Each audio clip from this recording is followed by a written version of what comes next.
മരണത്തിൻ നിഴൽ താഴ്വരയതിലും ഞാൻ ശരണമറ്റവനായി പരിതപിക്കാതെ വരുമെനിക്കരികിൽ വഴി പതരാതെ കരപിടിച്ചെന്നെ നടത്തിടുവോ നീ വരുമെനിക്കരികിൽ വഴി പതരാതെ കരപിടിച്ചെന്നെ നടത്തിടുവോ നീ ഇതുവരെയും കരുതിയ നാഥ ഇനി എനിക്കെന്നും തവ കൃപ മതിയാം.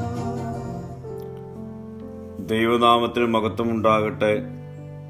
ഇന്നത്തെ പ്രഭാത ധ്യാനത്തിനായി 7-ാം സങ്കീർത്തനം 5-ാം വാക്യം. ശത്രു എൻ്റെ പ്രാണനെ പിന്തുടർന്ന് പിടിക്കട്ടെ, അവൻ എൻ്റെ ജീവനെ നിലത്തിട്ട് ചവിട്ടട്ടെ, എൻ്റെ മാനത്തെ പൂഴിയിൽ തള്ളിയിടട്ടെ. യുദ്ധത്തിൽ പരാജിതനാകുന്നവരെ നിലത്തിട്ട് മനുഷ്യരോ കുതിരകളോ ചവിട്ടുന്ന ഒരു ആചാരം അന്ന് നിലനിന്നിരുന്നു. ഏതെങ്കിലും നിലയിൽ ദുർമനസാക്ഷിയോടുകൂടെ താൻ പ്രവർത്തിച്ചിട്ടുണ്ടെങ്കിൽ അതിനുള്ള ശിക്ഷ സഹിക്കുവാൻ താൻ സന്നദ്ധനാണെന്ന് ഈ വാക്യത്തിലൂടെ ദാവീദ് സമ്മതിക്കുന്നു.